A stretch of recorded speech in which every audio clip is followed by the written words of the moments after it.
खुदावंद का आत्मा आपके आपके साथ है और वो आपको सेम नहीं रखेगा। आज जब मैं प्रार्थना कर रहा था राइट नाउ, तो मैंने क्या देखा, अभी भी ऐसे लोग हमारे बीच में हैं जिनके हृदय जो हैं वो खुले नहीं हैं खुदावंद के सुसमाचार को देने के लिए।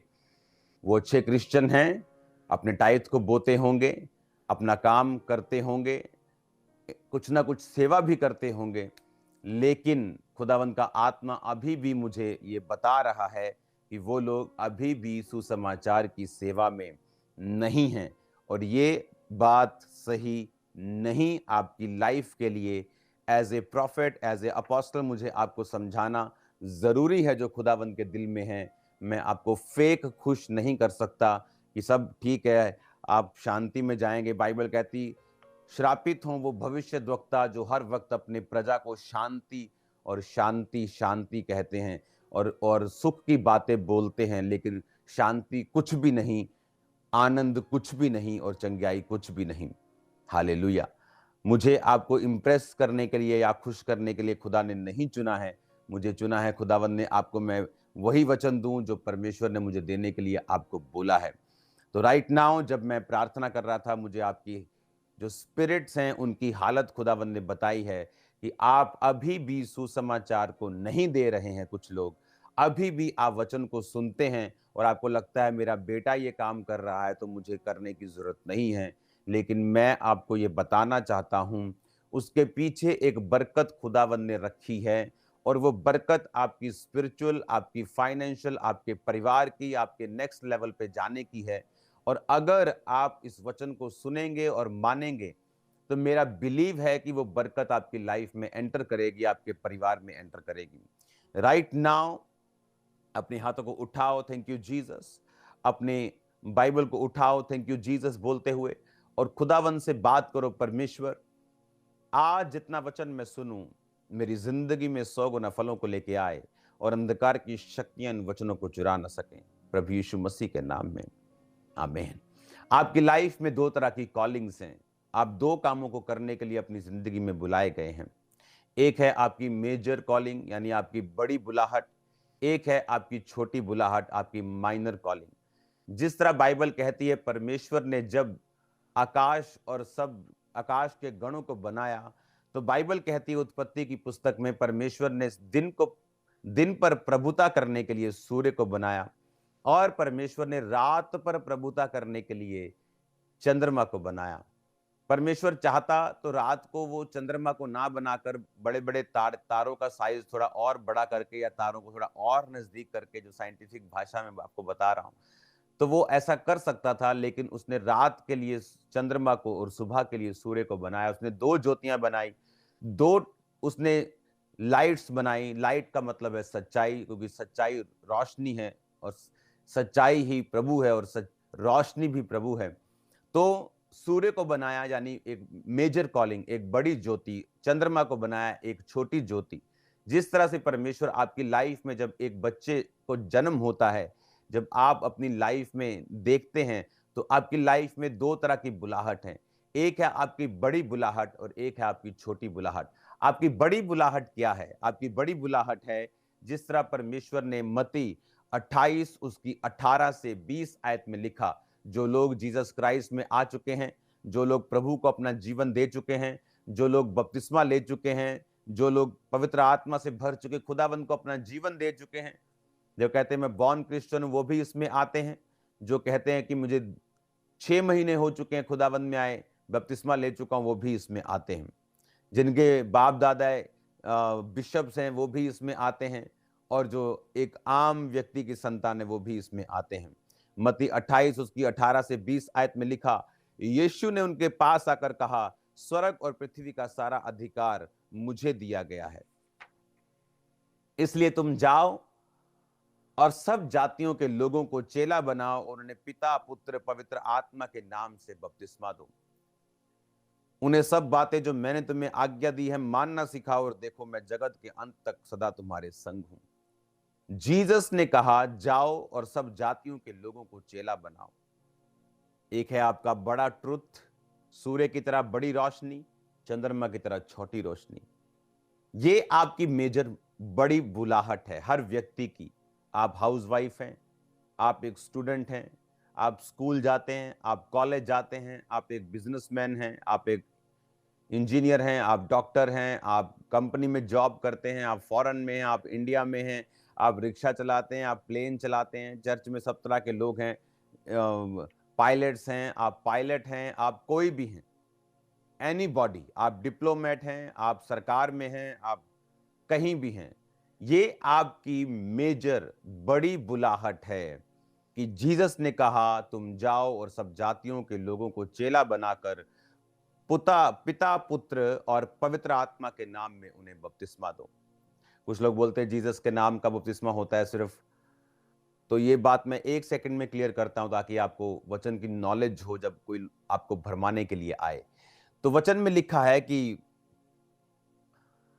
नाम का मतलब है अनोमा, अनोमा का मतलब है कैरेक्टर। जब परमेश्वर बोलता है बाप, बेटा और पवित्र आत्मा के नाम में बपतिस्मा दो, तो वो कह रहा है बाप, बेटे और पवित्र आत्मा के चरित्र पर उन्हें बपतिस्मा दो।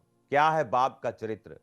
कि यीशु मसीह को उसने भेजा, अपने एक लौते बेटे को भेजा। पिता ने जगत से इतना प्रेम किया कि अपने एक लौते को उसने कुर्बान कर दिया। ये बाप का चरित्र है।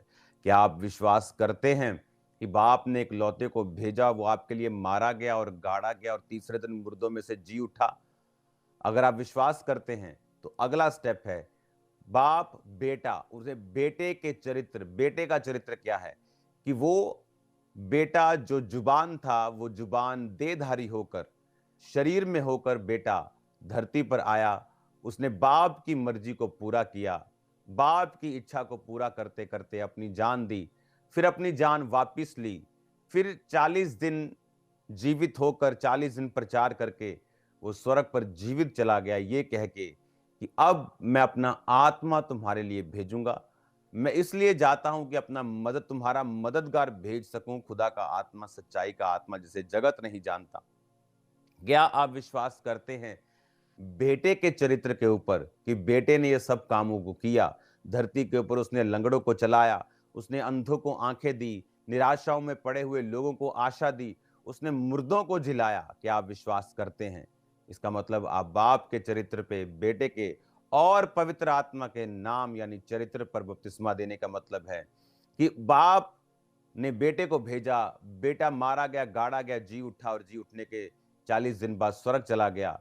पेंटिकोस्त के दिन उसने पवित्र आत्मा को, जो तुमसे प्रतिज्ञा, जो तुमसे वायदा किया था कि मैं भेजूंगा, उसने भेजा। वो 120 लोगों पे उतरा। आज वही आत्मा आपको प्रचार कर रहा है, वही आत्मा लोगों को चंगा कर रहा है। तो मैं यहाँ कनाडा में बैठा हूं, मैं आपको कैसे चंगा कर सकता हूं? इसका मतलब मैं आपको हील नहीं कर सकता हूं और मैं आपको हील नहीं कर रहा हूं। मैं यीशु मसीह के नाम में आपको हील कर रहा हूं। मैं यीशु मसीह के नाम में आपको चंगा कर रहा हूं। परमेश्वर मुझे इस्तेमाल कर रहा है अपने नाम में, अपनी प्रेजेंस में, अपने चरित्र में। पवित्र आत्मा हमारे बीच में वही काम कर रहा है और वो लोगों के हृदय को छेदता है। आप अगर विश्वास कर रहे हैं तो पवित्र आत्मा का काम है। पवित्र आत्मा आपके दिलों में विश्वास को पैदा कर रहा है। इस वचन के बारे में भी जो विश्वास आपके दिल में पैदा हो रहा है, जो हीलिंग आपकी लाइफ में हो रही है, जो डिलीवरेंस हो रही है, जो छुटकारा हो रहा है, वो पवित्र आत्मा का काम है। तो जो बंदा ये विश्वास करता है बाप, बेटे और पवित्र आत्मा के चरित्र और कामों पर, जब आप बैप्टिज्म लेते हैं तो ये है बाप, बेटा, पवित्र आत्मा के नाम पर बपतिस्मा लेना। ना कि वो नाम है जो मेरा और आपका है। यीशु नाम में ही लेना, बाप के नाम में मत। लोग कंफ्यूज करने के लिए आते हैं, कंफ्यूज कभी मत होना। जस्ट आपकी नॉलेज के लिए मैंने ये वचन दिया है। तो आपकी पहली बुलाहट है कि खुदावंद के काम को करना। आप कोई भी हो, आप राजा हो, आप नौकर हो, आप बड़े हो, छोटे हो,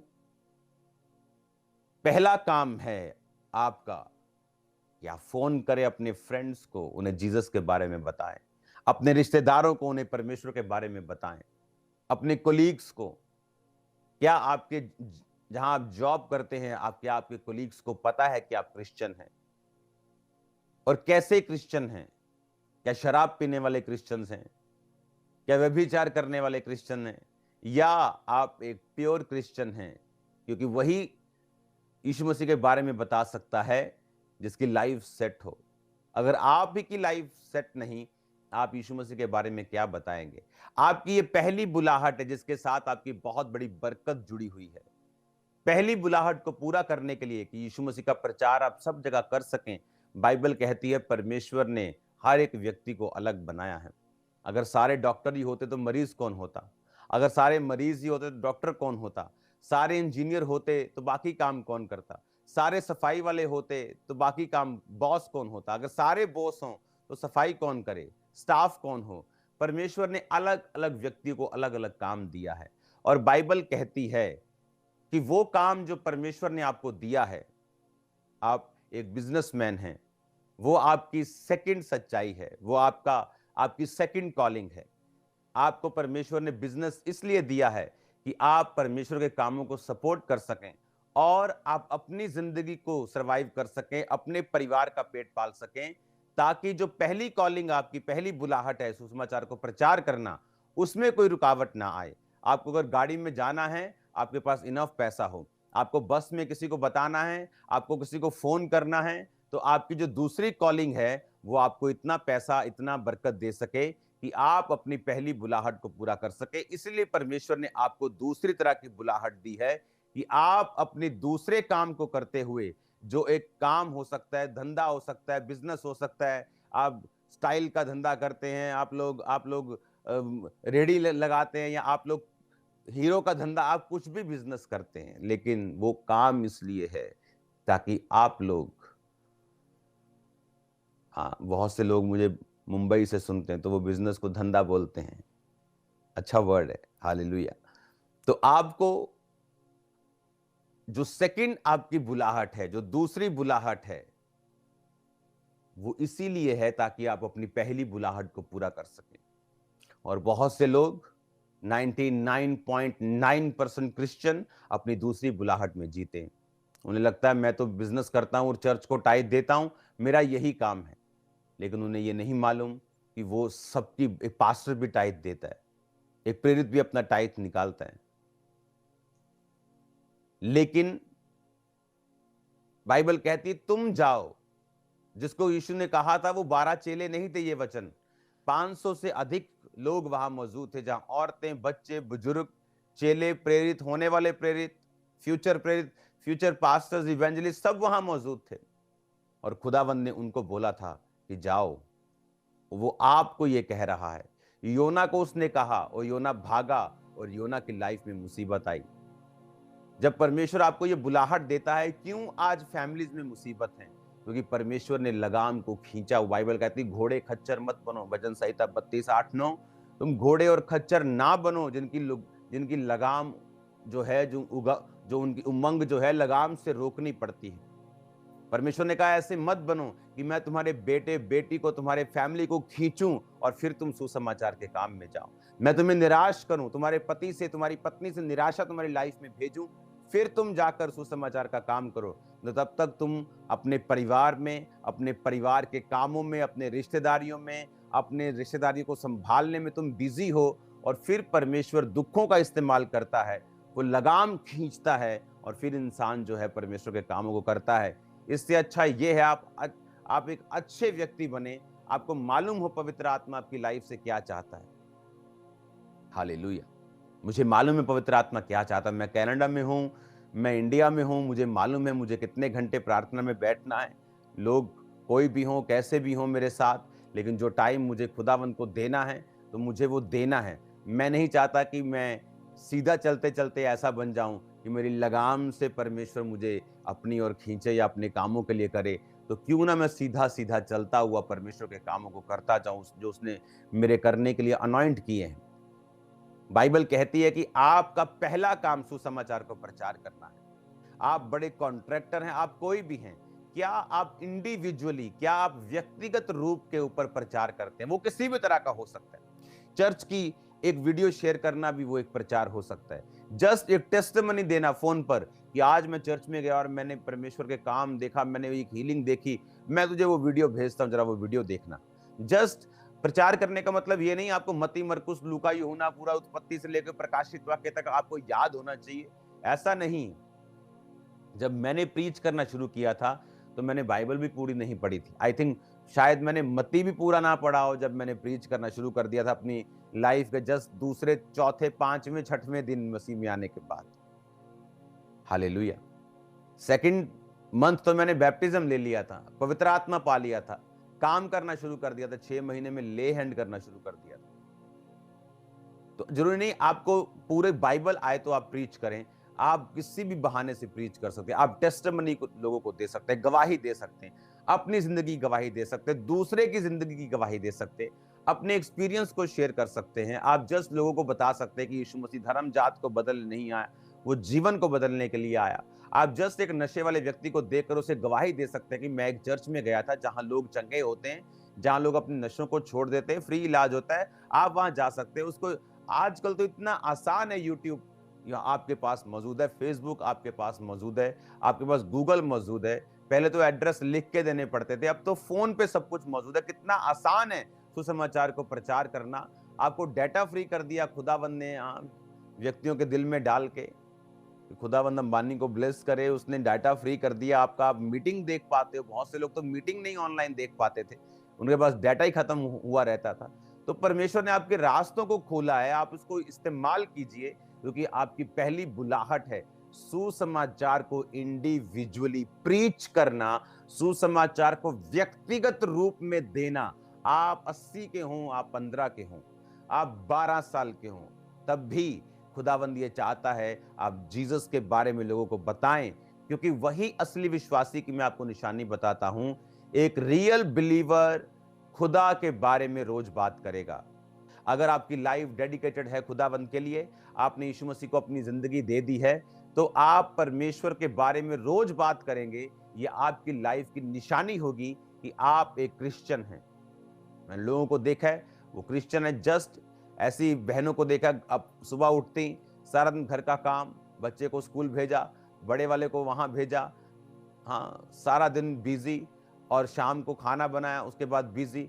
उनके लाइफ में सुसमाचार का कोई स्थान नहीं है, इसीलिए वो अपनी लाइफ को खाली महसूस करती हैं, इसीलिए बीमारियों में घिरी रहती हैं, इसीलिए उनकी लाइफ में बहुत सारी मेंटल प्रॉब्लम्स भी हैं, साइकोलॉजिकल प्रॉब्लम्स हैं, इमोशनल प्रॉब्लम्स हैं, क्योंकि आप भूल गए अपनी पहली बुलाहट को। इस कैमरे को जो आप मेरे सामने लगाए, इसका पहला काम मुझे खींचकर आपको भेजना है। इसकी सुंदरता क्या है, ये और क्या कर सकता है, इसका मुझे कोई मतलब नहीं। अगर ये पहला काम नहीं करेगा तो दूसरा मुझे कोई मतलब नहीं है क्या करता है। आपके घरों में जब एसी लगा है गर्मियों में, तो वो ठंडक देने के लिए बनाया, वो जितना मर्जी सुंदर बाहर से दिखे, सिर्फ सुंदरता के लिए आपने उसे नहीं लगाया। अगर वो एसी काम करना बंद कर दे, आप उसे मैकेनिक के पास भेजते हैं, अगर वहां काम ना करे, वो अनट्रीटेबल हो, उसका ट्रीट ही ना हो सका, वो ठीक ही ना हो सका हो, तो क्या करेंगे? वो बनाया ही ना जा सकता हो तो उसे कबाड़ी के पास भेज देंगे। कबाड़ी फिर उसकी केयर नहीं करेगा, वो मिट्टी में पड़ा रहेगा। आज लोगों की लाइफ कबाड़ियों पर पड़े हुए सामान की तरह हो चुकी है। उन्हें लगता है खुदा मेरी केयर नहीं करता, वो मेरे बारे में सोचता नहीं। वो क्यों सोचे आपके लिए?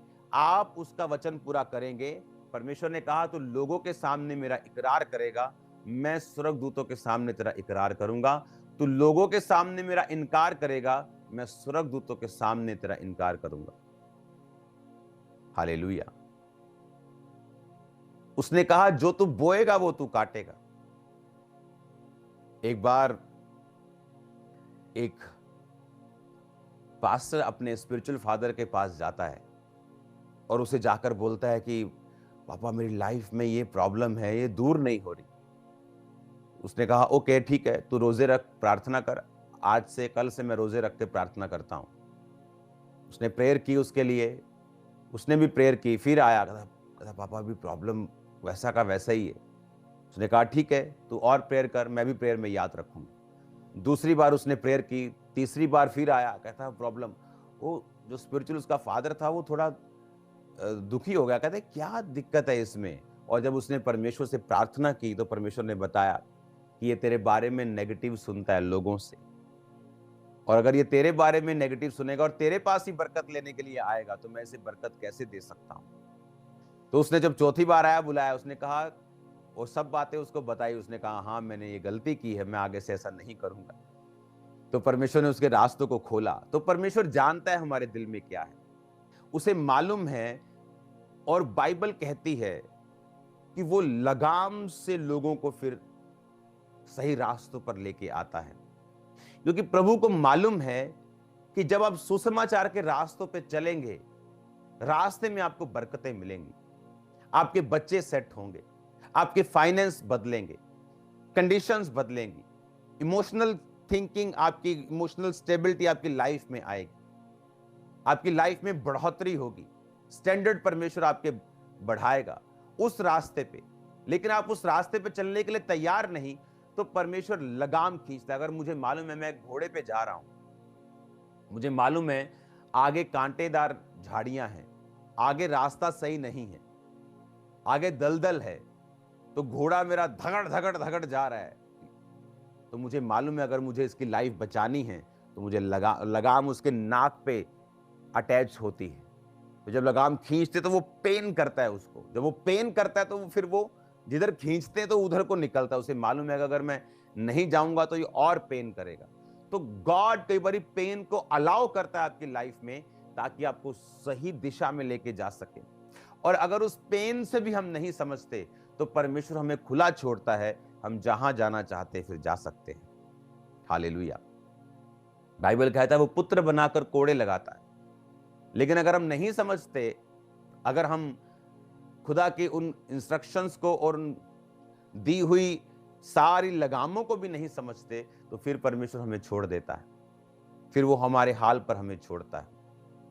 हालेलुया। इसलिए परमेश्वर ने कहा जब तुम पवित्र आत्मा के शब्द को सुनो तो अपने मनों को कठोर ना करो। जब तुम पवित्र आत्मा के शब्दों, कौन बात कर रहा है आपसे? पवित्र आत्मा कहता है उसके शब्द को सुनो तो अपने मन को कठोर ना करो जिस तरह इस्राएलियों ने किया और बहुत से नाश हो गए। क्या आज आप लोग सुसमाचार देने के लिए जा रहे हैं या नहीं? क्या आप अपनी ऑफिस में बैठे बैठे आप फोन पे सुसमाचार दे रहे हैं कि नहीं? क्या आप अपनी फेसबुक के ऊपर सुसमाचार को शेयर कर रहे हैं या नहीं? क्या आप अपने अकाउंट सोशल मीडिया के ऊपर परमेश्वर के सुसमाचार को शेयर कर रहे हैं नहीं? क्या आप, बड़ी मीटिंग है, क्या आपने कभी पोस्टर्स को शेयर किया कि आओ मीटिंग में अटेंड करना है? क्या आपने कभी टेस्टिमनी को शेयर किया कि ये देखो चर्च में परमेश्वर ने कैसे लोगों को चंगा किया? क्या आपने कभी वचन को शेयर किया, देखो परमेश्वर का आत्मा आपसे क्या बात कर रहा है? नहीं। इंडिविजुअली, व्यक्तिगत रूप में आपको परमेश्वर का वचन कल्ले कल्ले ने देना। पंजाबी च तुसीं देना कल्ले ने, तुहाडे न्याणे, तुहाडे मुंडे, तुहाडी कुड़ी ने नहीं देना। आमीन। उसने कहा व्यक्तिगत रूप से तुम मेरा वचन दोगे, तुम जाओ, तुम जाओ। उसने ये नहीं कहा तुम्हारे परिवार में से कोई जाए, उसने कहा तुम जाओ, सब जातियों के लोगों को चेला बनाओ, उन्हें बाप बेटा पवित्र आत्मा के नाम में बपतिस्मा दो, जो बातें मैंने तुम्हें आज्ञा दी है मानना सिखाओ। तुम जाओ। स्वर्ग और पृथ्वी का अधिकार जीसस ने कहा मुझे दिया गया, बीमारियों के ऊपर मुझे अधिकार है, दुष्ट आत्माओं के ऊपर मुझे अधिकार है। जाओ तुम बेफिक्र होके, बेधड़क होके। हालेलुया। उसने कहा पवित्र आत्मा तुम्हें बता देगा तुमको क्या बोलना है। मत डरो तुम क्या बोलोगे, मत डरो तुम्हारा बॉस क्या कहेगा। जो आत्माएं लगता है देखने में बहुत भारी हैं और ये नहीं बचेंगी, वो झट बच जाती। आप इंटरनेट में कोई वीडियोस देखना, एक छोटा सा पत्थर एक बड़े पत्थर के नीचे मिट्टी में बसता है तो पूरा पत्थर लुढ़क जाता है। लेकिन कई बार आप बड़े बड़े पत्थरों से एक छोटा सा पत्थर जो चट्टान के ऊपर फंसा हुआ है, आप उसको मारेंगे वो निकलता नहीं। कई बार आपको लगता है कि ये तो मैं 2 मिनट में बचा लूंगा इसको, लेकिन उस दोस्त को बचते टाइम लग जाता है। और आपको लगता है कि नहीं नहीं ये तो बड़ा MP MLA, ये कहां बचेगा, और झट आप वचन देते हैं और वचन काम करता है। बाइबल कहती तू नहीं जानता कौन सा बीज फल लेके आएगा, सुबह भी बीज बो, शाम भी बीज बो, तू नहीं जानता कौन सा बीज फल लेके आएगा। हालेलुया। तुम्हारा काम है वचन को देते रहना, तुम्हारा काम है मेरे वचन को देते रहना, प्रचार को करते रहना, क्योंकि तुम नहीं जानते कि कौन सा वचन, कौन सा प्रचार जो है वो फल लेके आएगा। हालेलुया। और परमेश्वर ने कहा व्यक्तिगत रूप से तुम्हें निकलना है। वो कोई भी माध्यम हो, वो फोन हो, वो जाकर सुसमाचार प्रचार करना हो, वो अपने दोस्त को बताना हो, अपने लोगों को, अपने मोहल्लों को बताना हो। हालेलुया। कितने चर्च में लोग हैं आपको मालूम? इतने लोग हैं चर्च में, अमीर में लोगों की बात कर रहा हूं, जो अपने मोहल्लों के बाहर टेम्पू खड़ा कर सकते हैं कि चलो मैं आपको फ्री चर्च में लेके चलता हूं। जो इस दुनिया की सबसे बड़ी चर्च साउथ कोरिया में है। कैसे बचे उसके पास्टर? एक औरत आई और बोला, वो बीमार था क्योंकि उसका दादा और उसका फादर सेम बीमारी से, टीबी से मर गए थे, और तब टीबी का इलाज नहीं था 1950 के करीब, और उसको सेम टीबी हुई और ब्लीडिंग शुरू हुई, और वो 6 महीने उसके पास थे डॉक्टर के मुताबिक। और एक सिस्टर आके, जो एक कुंवारी को लड़की आके बोलती है, आप इस वचन को सुने, आप बाइबल को पढ़ें। उसने कहा, नहीं, मैं बौद्ध धर्म में बिलीव करता हूं, मैं तुम्हारी बाइबल में बिलीव नहीं करता हूं, मैं नहीं पढ़ सकता। वो लड़की रोने लगी और प्रभु से प्रार्थना करने लगी, और वो सोच रहा है कि ये लड़की क्यों रो रही है। अच्छा ठीक है, ठीक है, रो मत, तू मुझे दे दे बाइबल।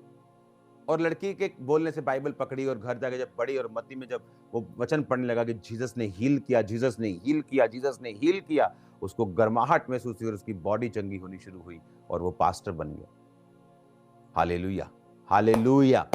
और खुदा का काम देखो, जो खुदावंद आपकी लाइफ से चाहता है। कई बार लोगों को, बाइबल कहती है, आग में से झपट कर लोगों को निकालना पड़ता है, जबरदस्ती लोगों को निकालना पड़ता है।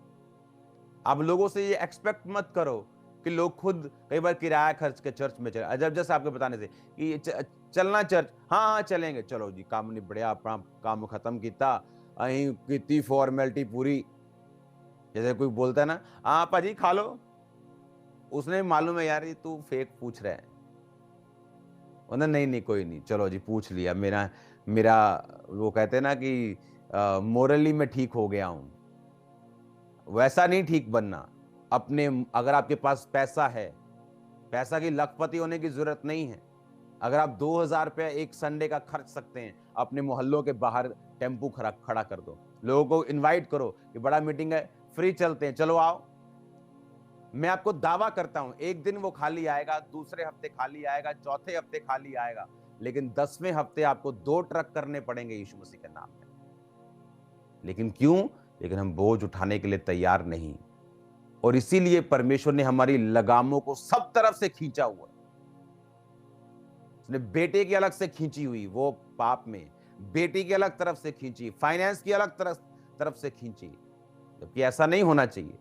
खुदा ने कहा, मैं तेरे हाथों के कामों पर बरकत दूंगा, इतना तेरे को दूंगा, रखने की तुम्हारे पास जगह नहीं होगी, तो मैं तुम्हें राजाओं के सामने खड़ा करूंगा, राजा तेरे अरोन के प्रताप के लिए आएंगे। परमेश्वर ने कहा, उसने आपको वो परिवार देगा, वो आशीषित सब कुछ करेगा। परमेश्वर ने कहा, तुम्हारा वंश बचाया जाएगा। लेकिन हमने कभी सुसमाचार को प्रीच नहीं किया जेन्युइनली। क्या दिक्कत है अपने अपने मोहल्ले के बाहर, आप अगर आप टेम्पू खड़ा कर देंगे 25 लोगों का तो। और मैं आपको बता रहा हूं, आप 10 हफ्ते उनका किराया खर्चेंगे, 11वें हफ्ते वो खुद कहेंगे, भाई साहब हम खुदा के घर में जा रहे हैं, आपको किराए की जरूरत नहीं, हम भर देंगे। उनको छोड़ दो, फिर दूसरा करो, फिर तीसरा करो, चौथा करो, पांचवा करो। देखो किस तरह से सुसमाचार की आग लगती है। लेकिन हम बोझ उठाने के लिए तैयार नहीं। हम मुंह उठाते हैं, अकेले चले आते हैं। खामरा चर्च भरा पड़ा, आपको मालूम है, ब्रांचें भरी पड़ी। मैं गैदरिंग बुलाने के लिए नहीं कह रहा, आपको मालूम है ये बात, गैदरिंग की कोई कमी नहीं खामरा चर्च। कनाडा में आ जाओ तो यहां कमी नहीं, आप इमेजिन करो तो वहां पे क्या होगी। हालेलुया। यहां पे सरकार के एक एक बंदे से मैं मिल गया हूं एक हफ्ते के अंदर। और अभी भी आप जो ओंटारियो है, जो अब टोरंटो, जहां ओंटारियो जो उसका सूबा जैसे आप बोलते हो, स्टेट बोलते हो, अब उनके मुख्यमंत्री से एक मेरी मीटिंग होगी। तो परमेश्वर तो आपको बोल रहा है आपको क्या करना है, लेकिन हमने कभी ध्यान नहीं दिया। हमने कभी ये नहीं समझा कि ये लोग जो मरे हुए हैं, हमें कई बार इनको धक्का देकर इनको आगे करना पड़ेगा। कुछ लोग ऐसे होते हैं, आपको उन्हें उठा कर लाना पड़ेगा। आप अगर अगर अगर रास्ते में जाएं, गाड़ी पे जाएं, तो एक बंदा आपको सड़क पर एक्सीडेंट हुआ मिले, आप उससे पूछे, होर जी की हाल चाल है, ठीक हो, ले जाओ हॉस्पिटल तनु, चलो कोई नहीं, आप निकल जाएं। आपने पूछ भी लिया, मोरली ठीक भी हो गए, ऐसा नहीं चलेगा। एक दिन मैं, चलो बाद में बात करूंगा वो वाली, अभी ध्यान से सुनना। आपके आसपास जो मोहल्लों में लोग हैं, वो क्या हैं? वो स्पिरिचुअली मरे हुए लोग हैं, डेड लोग हैं। आपको उनको पकड़ना पड़ेगा। उसने कहा, जीसस ने कहा पतरस को, मैं तुम्हें मनुष्यों का मछुआरा बनाऊंगा। कभी मछली पकड़ते देखा है लोगों को? आप सीधा हाथ ऐसे पानी में डाल के मछली नहीं पकड़ते। एक दोस्त अपने दोस्त के घर गया और वहां पे लोग मछली पकड़ रहे थे, और जब सुबह का गया वो दोस्त के घर से, शाम को निकला तो बदले अभी भी कहीं खाली थे। तो उसने कहा, ये खाली क्यों अभी तक? कहता, ये टूरिस्ट है, इनको मालूम नहीं यहाँ की मछली को मक्खी पसंद है। तो उसने अंदर से रॉड डाली, मक्खी लगाई, मक्खी डाली, मछली बाहर। सब देख रहे कि ये क्या हो गया। तो आपको मालूम होना चाहिए मछली को कैसे पकड़ना है। उसने कहा, मैं तुम्हें मनुष्यों का मछुआरा बनाऊंगा, तुम्हें मनुष्यों को पकड़ना भी आना चाहिए। आपको मालूम है आपके गली मोहल्ले के लोग हैं, आपके गांव के लोग हैं, वो कैसे आएंगे? कुछ फाइनेंशियली ट्रबल में है, कुछ को निकलना मुश्किल है, कुछ अपने आप सोचते कहां जाएंगे, कौन सा एड्रेस है, पहले कौन सी बस पकड़ेंगे, पहले गाड़ी में कहां जाएंगे। जस्ट बोलो, कुछ नहीं करना बहन जी, यहां एक 5 स्टार ट्रक लगा है, सुंदर सी दरी बिछी है, आ जाओ चलें। उनके लिए आसान है। एक दिन मुश्किल उनको लगेगा, दूसरे दिन मना करेंगे, 10वें दिन मना नहीं करेंगे। एक दिन वो आएंगे। आपको लोगों को बचाना होगा, क्योंकि आपकी जिम्मेवारी है। वचन कहता है कि जब एक लाश मिलेगी तो उस लाश के पास जो जीवित व्यक्ति होगा, उससे पूछा जाएगा कि इस लाश का लेखा मुझे दे। आपके आसपास कितनी लाशें हैं जो आत्मिक रूप से लोग मरे हुए हैं, तो उनको बचाना किसने है? आप लोगों ने। क्या आप में इतने भी समझदार लोग नहीं हैं जो अपने मोहल्ले, अपने नगर, अपने अपने अपने जगहों के ऊपर, अपने कस्बों के ऊपर, अपने नगरों के ऊपर, अपने अपने गांव में, अपने एरिया में, अपनी कॉलोनी में वो गाड़ियां सर्विस करिए कि आओ भाई, फ्री सर्विस है, आओ चलें। देखो कैसे लोग बचते हैं, देखो कैसे लोग, बेदारी आती, किस तरह से लोग बचाए जाते हैं। आप लोगों को उनके हाल पे मत छोड़ो। मेरा विश्वास है आप व्यक्तिगत रूप से इस वचन को लेंगे। मेरा विश्वास है कि आप इसको सीरियसली लेंगे और ढीठ नहीं होंगे इन जीसस नेम। अपने हाथों को उठाओ मेरे साथ।